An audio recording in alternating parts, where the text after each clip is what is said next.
Nos encontramos en esta sesión número 2 de Textos y Visiones del Mundo. Y de esta forma estamos cerrando el módulo la semana número 1 como dije, el módulo Textos y Visiones del Mundo. Y muchas gracias, les agradezco en primera instancia estar conectados esta tarde. Y muchísimas gracias por su presencia en esta tarde de viernes 20 de septiembre de 2024. Vamos a comenzar con algunos conocimientos previos que tienen que ver o que tendrán que ver con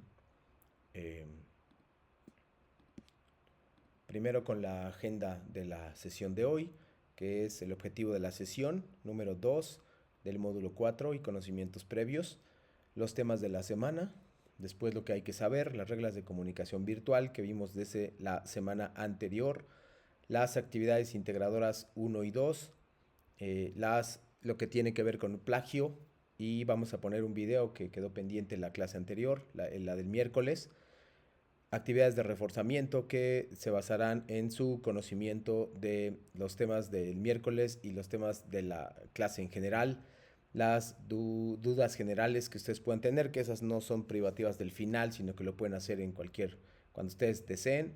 Los temas de la sesión número 3, en realidad es la 3, que es la próxima semana, una disculpa por el error, y la despedida, que será basada en sus conocimientos en general de aquí, ¿no? Entonces, esto impactará directamente en los ejercicios y en su participación que tenga que ver con conocimientos previos. Hoy vamos a hablar un poco sobre la clasificación de las palabras. Voy a dejar unos minutos. Bueno, vamos a primero, mejor cambiamos un poquito. Déjenme nada más. Vamos a ver los temas de la semana y en un momento más regresamos para contestar algunas cosas de conocimientos previos. En realidad es como una especie de calentamiento, le llamo yo, que tiene que ver con los temas de la semana o temas que ustedes consideraron importantes. El miércoles vimos un tema de comprensión lectora y funcionó muy bien. Cuáles son los niveles de comprensión lectora y cómo irlos llenando. El día de hoy también voy a ponerles un video y hay una actividad que tiene que ver con géneros literarios, que esa se quedó un poquito pendiente el otro día y por lo tanto creo que sería importante revisarla con amplitud porque de lo contrario se pueden quedar algún tema ahí pendiente. Y el tema de géneros literarios en particular en la actividad 1 es bastante importante porque representa una buena parte de los conocimientos que ustedes deberían manejar, no solo este, sino el resto del módulo. Así que por eso es que le doy tanta importancia y por eso, a pesar de que no lo alcanzamos a ver el miércoles, pues podríamos verlo el día de hoy para ahondar en este tema y dejarlo por sentado, por lo menos por un tiempo, ¿no?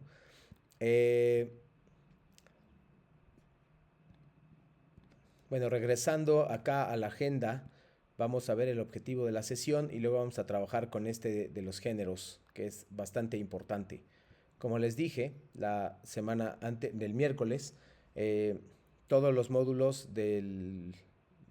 todas las unidades o semanas del módulo número 4 tienen que ver con un aspecto de la literatura. En este caso, el que nos ocupa hoy es la lectura. Como sería el inicio o la primera parte, lo que vamos a hacer es intentar retomar el tema de la lectura, que por supuesto, qué es la lectura, cuáles son los tipos de lectura y cómo pueden ustedes mejorar en general su comprensión lectora, que también lo vimos en la clase el miércoles pasado. Por eso retomé ese tema que era anterior a la explicación de los temas y de las actividades integradoras. Por lo tanto, después de eso salta de la lectura hacia lo que es un texto literario, cuál es la definición de literatura y cómo se analiza un texto literario, para terminar con las divisiones de los textos literarios, cuáles son las divisiones que contemplamos sobre los textos literarios. En este caso habría tres géneros: lírico, narrativo y dramático, serían los tres ejes sobre los cuales circularían en general, ¿no? Entonces, como lo dije, el objetivo de esta semana número 1, de esta sesión y de la semana número 1, es que ustedes puedan comprender qué es la lectura, qué es la literatura, cuáles son las divisiones de la literatura y cómo funciona la estructura y la interpretación o crítica de un texto literario. Eso es lo que tendríamos que cubrir el día de hoy, y muchas de esas están relacionadas con las actividades integradoras, pero no todas. Así que creo que sería bastante importante que puedan revisarlas. De lo contrario, van a quedar con algunos huecos en el texto y en las actividades integradoras número 1 y número 2. Bueno, eh, lo que debía cubrir de la semana anterior, de lo que está en la pantalla en este momento, tiene que ver con géneros literarios. Entonces había una referencia, nos pasamos mucho tiempo en las referencias y en la forma de colocarlas, y me parece como muy útil, pero, y creo que esto es importante, ustedes, sobre todo en la actividad integradora número 1, ustedes tienen que revisar eh, los géneros literarios a partir de 3 textos que les piden leer y contestar una serie de preguntas que van a cubrir cada uno, tanto el narrativo como el lírico, como el dramático, que son los 3 que están en el centro en el video que les voy a colocar. Después de que haya puesto el video, voy a colocar unas preguntas y les voy a dar un tiempo razonable para que ustedes elijan al menos 3 que puedan contestar. Hay 3 por cada género literario de los que están aquí. Nada más tengo que aclarar que nosotros solo vamos a ver los géneros principales, que son lírico, dramático y narrativo. Hay 2 más, el épico ya no se utiliza tanto, es decir, no se produce ahora tanto, pero está contemplado dentro de los géneros, pero nosotros solo vamos a cubrir lírico, dramático y narrativo. Entonces, también va a haber preguntas sobre épico y didáctico, pero en la actividad número 1 y número 2 solo les van a pedir conocimientos o datos básicos sobre lírico, dramático y narrativo. Por lo tanto, el, perdón, el video que aparece será sobre esos 3 géneros y solamente sobre esos 3 géneros, y las preguntas se verán después. ¿Ok? Entonces, bueno, procedo al video y después coloco las preguntas.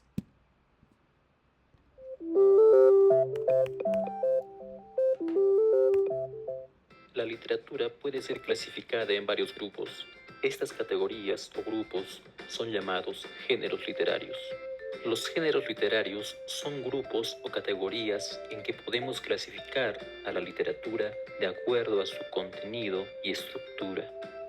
Tradicionalmente se consideran 3 géneros literarios: el épico, el lírico y el dramático. Esta clasificación fue hecha por Aristóteles. Para este caso tomaremos una clasificación que además incluye el género narrativo, que en varios textos está junto al épico, y el género didáctico. El género épico es de carácter narrativo.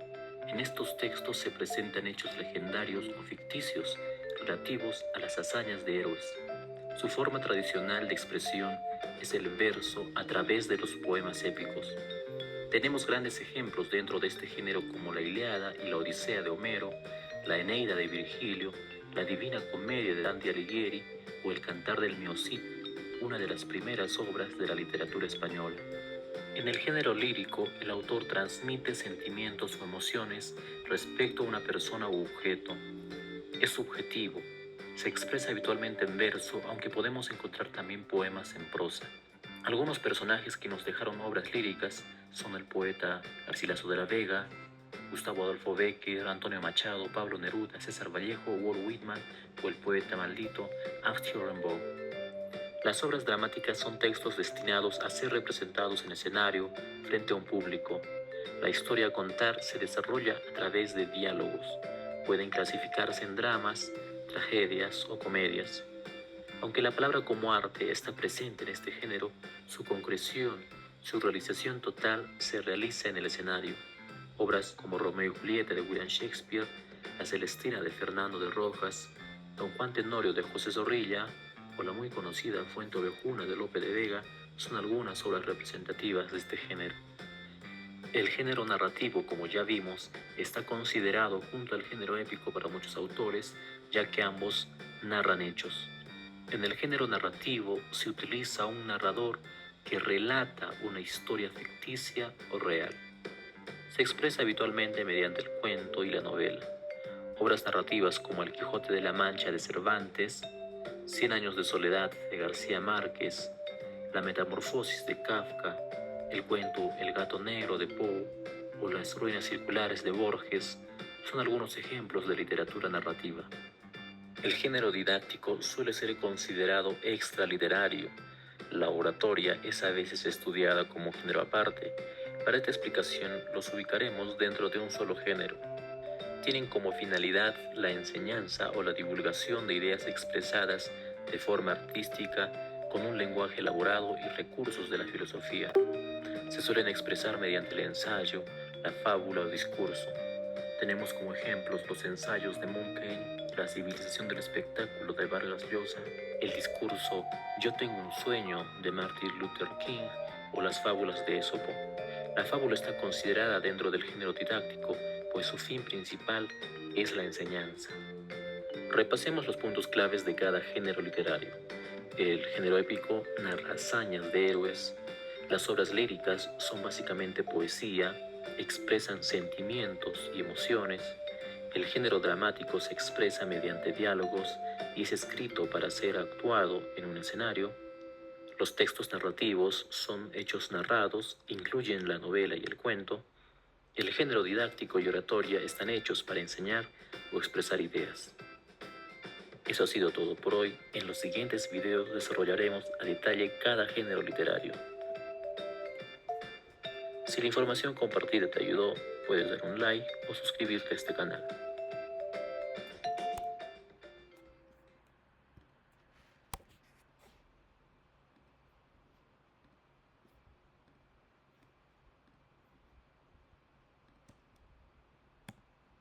Bueno, estas son las preguntas que les sugiero para revisar y las voy a dejar unos momentos para que ustedes puedan ver, para los que van a ver el video y no han podido conectarse, no pudieron conectarse.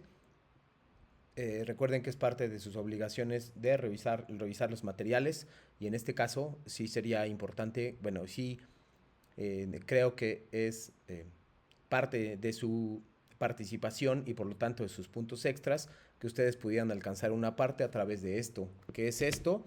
Es los géneros literarios, algunas preguntas sobre él, los voy a leer y después de que lo lea en voz alta, ya ustedes van a decidir cuáles contestar, pueden contestar uno solamente 3 del mismo género y me lo mandan al chat o bien por correo electrónico. Lírico, ¿cuál es el propósito principal del género lírico? ¿Cómo se expresa la subjetividad en el género lírico? ¿Cuáles son algunas de las formas poéticas típicas del género lírico? Género épico, ¿cuál es la función del narrador en el género épico? Puedes mencionar ejemplos de obras épicas famosas. ¿Cómo se destacan los héroes en el género épico? Y género narrativo, ¿cuál es la estructura común en las obras del género narrativo? ¿Qué papel juegan los personajes en el desarrollo de la trama narrativa? Puedes dar ejemplos de subgéneros dentro de la narrativa como la novela o el cuento. Y género dramático, cómo se presenta la acción en el género dramático, cuáles son los elementos clave de un drama, cuál es el propósito de los diálogos en el género dramático y en el didáctico, cuál es el objetivo principal del género didáctico, cómo se presenta la información en este género. Pueden mencionar ejemplos de obras didácticas en diferentes formas como ensayos o tratados. Esas son las 15 preguntas que hay disponibles. Ustedes solo pueden elegir o solo tienen que elegir 3 para que las contesten y me las envíen, repito, a través del chat o a través del correo electrónico y eso tendrá algún valor, no completo, porque completo sería tener que meterse en sesión, en esta sesión, pero sí podría tener algún valor general que por supuesto pueda contribuir a que ustedes aprueben de la mejor manera o de una mejor manera este módulo, ¿no? Entonces, bueno, ahí estamos ya. Nada más les recuerdo que algunas vamos a saltar un poquito hacia las instrucciones y hacia un ejercicio sobre acentuación que me gustaría que ustedes también revisaran y lo voy a dejar unos minutos. Esto es en función de de... Ahí. Aquí está. Bueno, esas son las reglas de comunicación virtual, pero son las que me gustaría que viéramos, sería este, que sería una especie de juego sobre acentuación que voy a preparar con usted, que está preparado previamente y que consiste en clasificar ciertas palabras en agudas, graves o esdrújulas, y las voy a poner, y voy a poner unos 5 minutos más o menos para que ustedes contesten, las agrupen, y después me las envíen también, cuáles son y cuáles son. Solo tienen que agruparlas: televisión azul, es mágico, brújula silla, brócoli compás, comida simpático ángel, depósito mundial, ascensor verde acordeón, policía estético España, trepar naranja pólvora, azúcar teléfono París, sofá caminar Néstor y cocina plástico relámpago. Repito, ustedes tienen que clasificarlas en graves, agudas o esdrújulas, o agudas, graves y esdrújulas, según el orden que quieran darle, y enviarme las respuestas por correo electrónico o bien por el mensajero de nuestra plataforma. Cualquiera de las dos, les agradeceré mucho sus respuestas y su participación activa dentro de la plataforma y dentro de las actividades, perdón, de las sesiones integradoras que son estas, ¿no? Entonces, bueno, voy a dejar un minuto más o menos esto para que ustedes puedan revisarlo y los agrupen.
Bueno, listo. Ustedes ya estarán en posición de haber clasificado todas esas palabras para, no solo para tener el puntaje extra, que en realidad es importante, pero no es lo único. Me parece más importante que ustedes refuercen algunos conocimientos en primera instancia, y en segunda, que ustedes puedan, si no los tienen, también buscar y clasificar las palabras si es que ese tema de plano se les olvidó.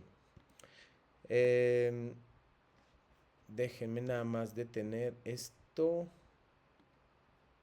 Ya. Estamos en las reglas de comunicación virtual, en los textos literarios y no literarios. Y recuerden nada más, aquellos textos de ficción se consideran literarios, y los no literarios están más apegados a la información que se pueda dar. Por ejemplo, un artículo de periódico, una noticia, una crónica estarían un poquito más en el texto no literario, y un cuento, una novela, un poema, una obra de teatro estarían más hacia el texto literario. Por favor, cuiden eso, porque también se les va a preguntar lo mismo en la actividad integradora número 2. Entonces, para que se mantengan pendientes de estas preguntas o este tipo de preguntas, hay cosas que yo voy a regresar un minuto que tendrán que ver con esto. Ay, Dios. Esto. Son consejos generales para sus actividades integradoras.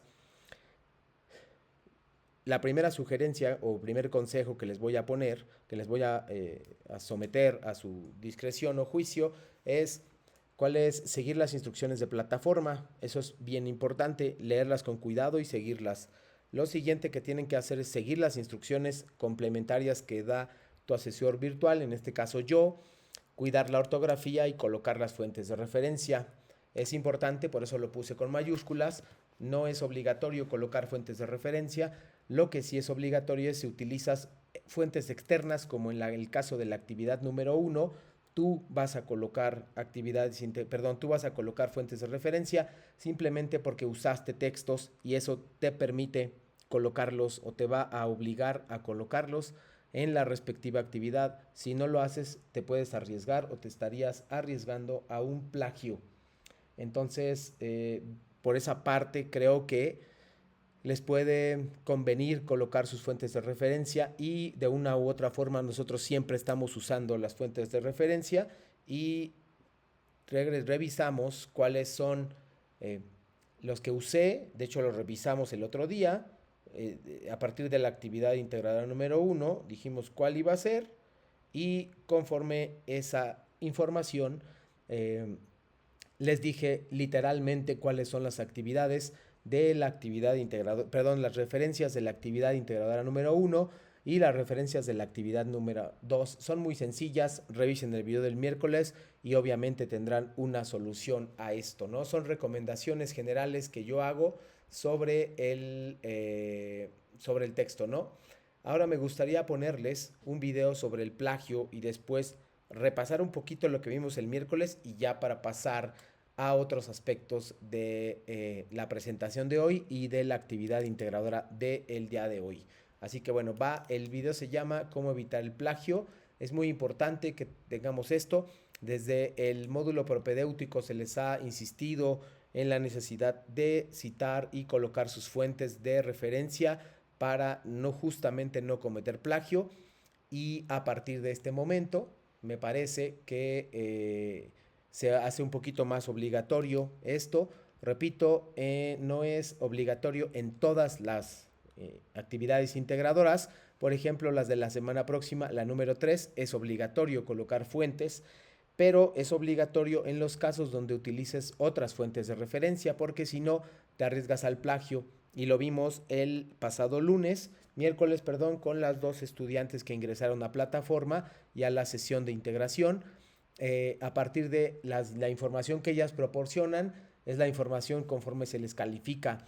Y si ellas no colocaron fuentes de referencia, están arriesgándose no solo a tener una baja calificación, sino podrían arriesgarse también a un plagio. Y eso es justamente lo que no queremos, ¿vale? Entonces, bueno, va el video y después voy a repasar brevemente lo que ustedes tienen que hacer y luego, en teoría, les voy a dar tiempo para un ejercicio.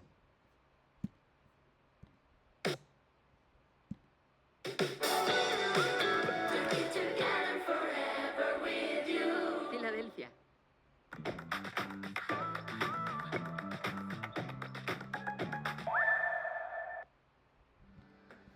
¿Cómo evitar el plagio? Bien sea que te encuentres estudiando o ya estés en el mundo laboral, el plagio es bastante común. Pero, ¿qué es exactamente? De acuerdo al diccionario de la Real Academia Española, es la práctica en la que alguien toma ideas o trabajos de otros, haciéndolos pasar como suyos. Digamos que estás escribiendo algo para el boletín informativo de una empresa y encuentras un importante artículo en internet que tiene toda la información que necesitas, así que decides tomar una gran parte del escrito, cambiar algunas palabras y publicarlo sin dar ningún crédito al autor original. Esto es plagio y te puede traer serias consecuencias. Por ejemplo, si en tu escuela copias algún texto, podrías perder una materia o perjudicar tus estudios.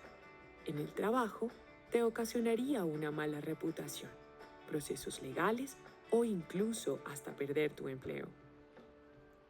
Muchas veces, por falta de información, podemos estar cometiendo este grave error.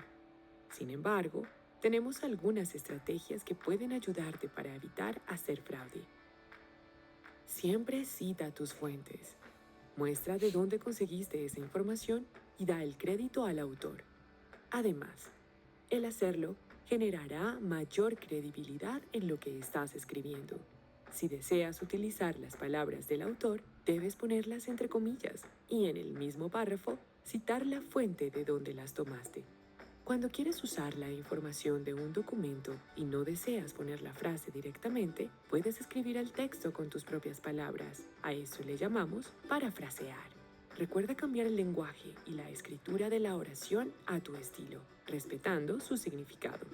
También puedes explorar varios escritos y de ahí sacar una conclusión con tus palabras. Esta opción te ayudará a tener ideas nuevas y originales. Copiar un texto parece un método fácil para ahorrarte algo de tiempo y esfuerzo, pero a la vez podría causarte dolores de cabeza. Recuerda que al escribir debes ser claro y siempre mostrar de dónde obtuviste la información que no te pertenece. Así podrás crear tu propio contenido y sentirte orgulloso del resultado final. GCF Global.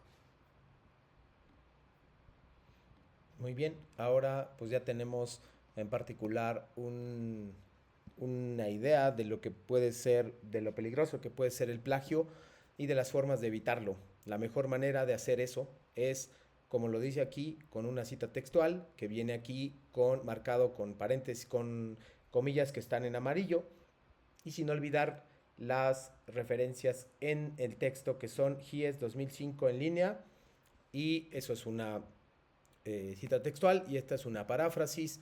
Las enfermedades son una base de la histeria, etcétera, etcétera, etcétera. Viene lo mismo, pero esta es una paráfrasis, como me doy cuenta, porque no tiene comillas, es más corta, tiene menor extensión y tiene paréntesis, y ocupa exactamente lo mismo. De lo que se trata es de también referenciar de dónde obtuviste la información. El hecho de que ustedes estén tomando información de otro lugar y la transcriban con sus palabras no quiere decir que están ustedes exentos de colocar fuentes. Es obligatorio colocar fuentes si yo reviso mis fuentes y si yo utilicé fuentes, ¿no? Este es el formato que vimos el día miércoles, ¿no? Este también es un ejemplo de cómo podrían quedar sus referencias. Y lo que me interesa pasar ahora es a esto de fondo y forma. Nosotros revisamos la vez anterior unos documentos que tienen que ver con cuál es el fondo y cuál es la forma. Entonces, lo que me van a hacer aquí, les voy a dar tiempo también, unos minutos, es leer eh, estos textos, los que están acá, y después me van a aplicar o a decirme cuál es el fondo y cuál es la forma del texto literario. De esta manera, ustedes van a localizar lo que ya habían visto en la teoría. La localización sería en la teoría cuál es el fondo, cuál es la forma. La forma en general es prosa o verso. El fondo tendría que ser eh, narrador, personajes, espacios, tema, sinopsis, etcétera, ¿no? Entonces, bueno, voy a dejar un par de minutos nada más este textito y ustedes ya van a ir analizando.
Muy bien, ahora ya tienen la historia y lo que me gustaría es que planteen el fondo y forma.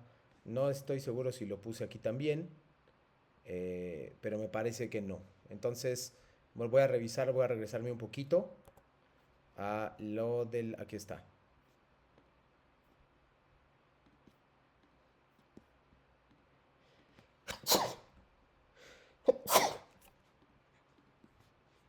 Y eso es lo que se refiere al fondo y forma. Y ahí explica, este es el mismo material, de hecho yo le tomé una foto al material que está con ese mismo nombre de fondo y forma en sus textos, en su plataforma. Entonces no tienen más que consultar ese material para saber lo que es fondo y forma y lo que espero de un análisis de fondo y forma. Acá tenemos el otro ejemplo que son el fondo está constituido por 6 elementos que son argumento, tema, acción, tiempo, espacio, personajes. Esto lo van a seguir ensayando en su actividad integradora 1 porque de hecho les pide que desglosen los 3 textos, un poema, un cuento y una obra de teatro. Les pide que los desglosen en argumento, tema, acción, tiempo, espacio, personajes. Una vez que ustedes hicieron eso, ya pueden estar, me parece, calificados para poder criticar o bien para poder interpretar un texto literario. Pero primero tenemos que empezar con ciertas preguntas fijas, como está ahí, y a partir de eso saber qué voy a analizar para que cuando me enfrente a otros textos literarios, esos mismos textos literarios me generen a mí eh, material para compartir, en este caso, lo de argumento, tema, acción, tiempo, espacio y también personajes, ¿no? Entonces, eso es la parte, considero que fondo y forma es el material más importante que hay en la semana uno y en general también hasta de todo el texto, porque les permite a ustedes, repito, poder analizar un texto literario y a partir de eso, pues localizar varios ejemplos, ¿no? Entonces, bueno, aquí tenemos varias referencias. Ahí.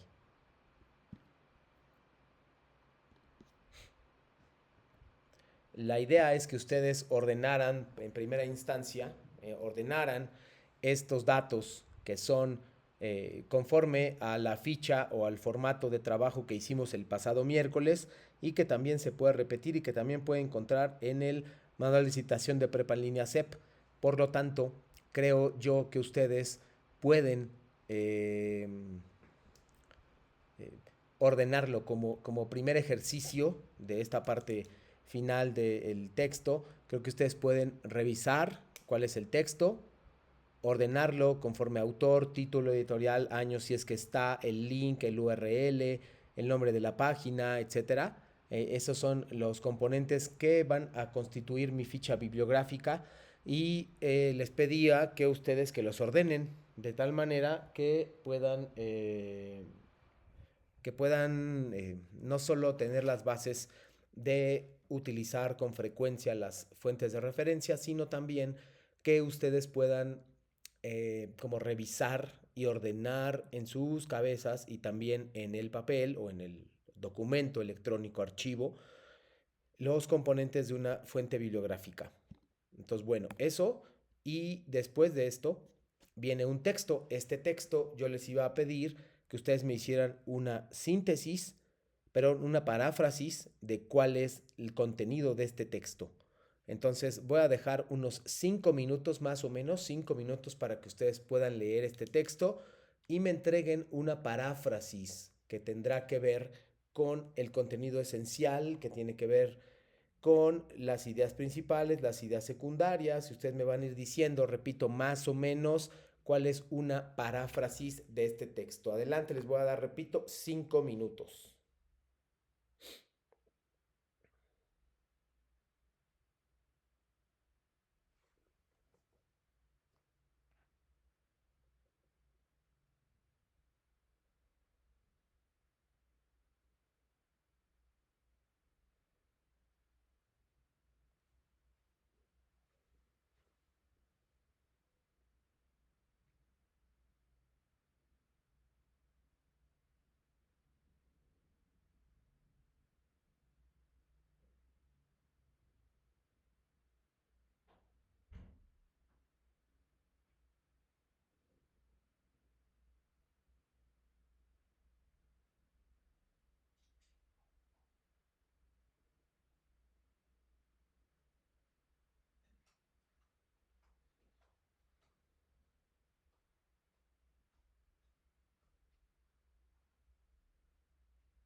Muy bien, entonces tenemos el texto sobre Mary Shelley. Este texto es importante que no lo pierdan, lo van a utilizar la próxima semana.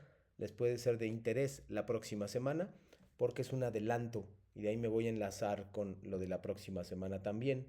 Esta sería la referencia completa que ustedes debieron armar en la primera parte que puse acá, y esta es la segunda parte, ¿no? Que sería ya el texto armado.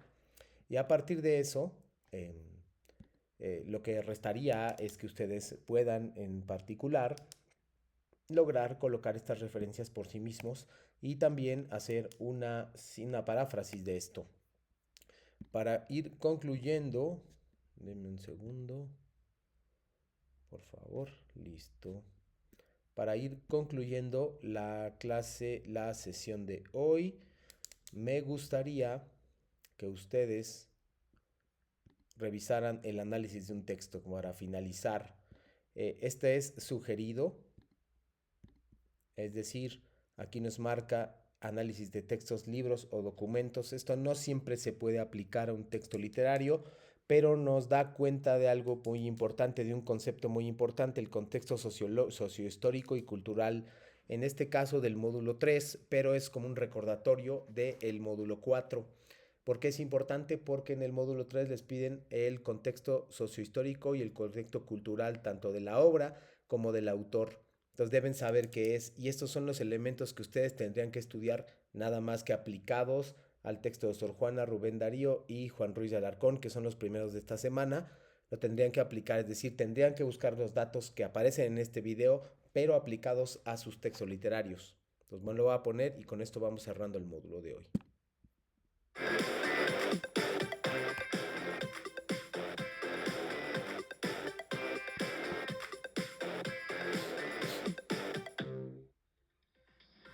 Del texto al contexto.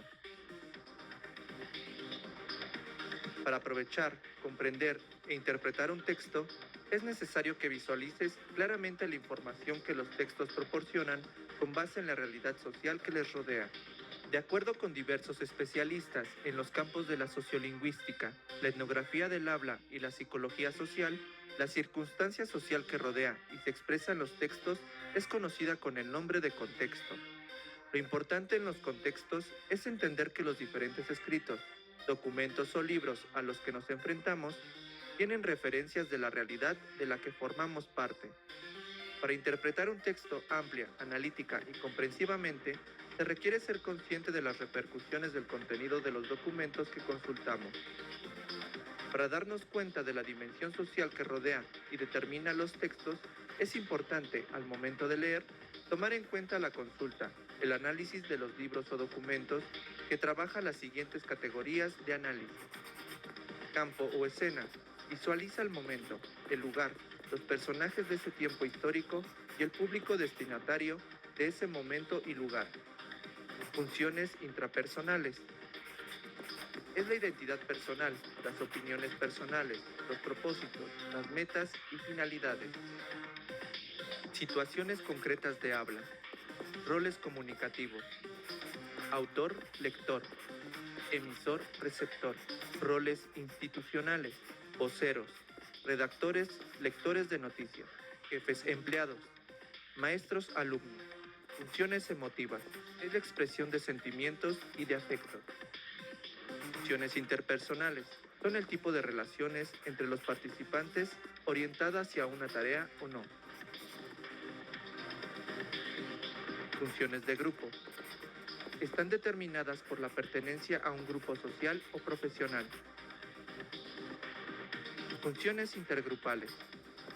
Son relativas al tipo de relaciones determinadas por el estatus o posición social o económica de los mismos grupos. Por ejemplo, poder, dominio, solidaridad. Funciones culturales. Es la base general común, con consensos y hábitos por mencionar algunos. Conocimiento. Son los sistemas de creencias, de valores, de valoraciones e ideologías, las implicaciones y presuposiciones de unos hacia los otros y viceversa, todo lo cual afecta a las estrategias discursivas.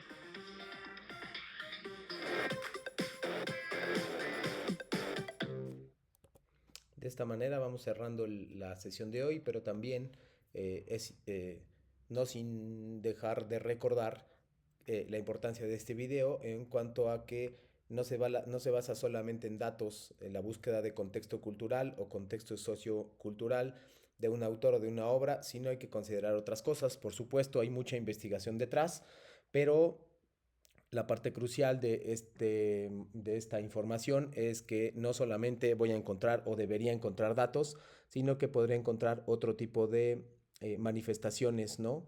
Hay noticias y datos, por supuesto, hechos históricos, años también, pero no es lo único, tienen que relacionarlo siempre con su texto literario. De otra forma, solamente nos vamos a perder en datos y esa no es la idea que tengo para ustedes, ni es la idea que se deberían llevar para el texto literario, ¿no? Entonces, bueno, solo era eso para dejarlo clarito y bien general, ¿no? Hay una parte que nada más con la cual sería cerrar, que sería esta. La conclusión que podríamos obtener de esta semana sería qué es la literatura, cómo podríamos definir literatura, los tipos de lectura, los niveles de lectura y cómo me va a servir eso en mi sesión, en mis actividades integradoras número 1 y número 2. La segunda es cómo se analiza un texto literario desde el fondo y forma. Ya lo vimos, ustedes ya lo resolvieron también. Espero que ustedes hayan visto algunos de los componentes que vimos aquí y también saber un género literario como lo revisamos hoy nos ayuda muchísimo a, a saber o aterrizar nuestro pensamiento. Si tenemos alguna confusión sobre algún texto, por ejemplo, de los tres, algunos son muy confusos incluso de leer, ahí es donde tenemos que poner en práctica la comprensión lectora para saber cómo leerlos, cómo acercarnos a él, agarrarle un poco el gusto y también saber cuando necesitamos un análisis, cuál es el análisis que estamos necesitando, ¿no? Ahí viene el último, porque es importante colocar fuentes de referencia, aunque no sea obligatorio. Y ya sabemos, si utilizo eso, más allá de caer en el plagio, es una práctica consciente con la cual discutíamos el otro día con las compañeras que entraron el día miércoles, que era simplemente porque a mí no me gustaría que si yo hago un texto no se me dé crédito por haber hecho un texto. Es exactamente lo mismo, además de ser poco ético y se puede castigar con plagio. Una de las razones por la cual colocar fuentes de referencia, aunque en este caso no sea obligatorio, al menos no en las actividades 1 y 2, tiene que ver muchísimo con la cuestión ética, con la cuestión de cuidado del otro y con la cuestión de consideración hacia las demás personas que probablemente hayan hecho un texto literario y quieran ser reconocidas, o un texto de cualquier índole y quieran ser reconocidas. Y si ustedes no colocan de dónde obtuvieron la información, simplemente estarán diciendo que ustedes la hicieron, lo cual no es necesariamente cierto. Con eso cerraríamos la sesión de hoy. Muchísimas gracias por ver el video de antemano. Ojalá y puedan seguir revisando y plantear dudas. Pueden seguir participando en el foro aprendiendo el fin de semana y me interesa mucho que ustedes participen en el foro aprendiendo y que si bien no entro, no tanto los fines de semana, por ahí hay alguna revisión y si tienen alguna duda la pueden dejar por supuesto en ese espacio. Muchísimas gracias por haberse conectado esta tarde de viernes y para los que van a ver el video también. Estamos listos, bueno, nos vemos la próxima semana en las sesiones 3 y 4. Ya adelanté un poquito del contenido y nada, que tengan un buen fin de semana y una buena tarde.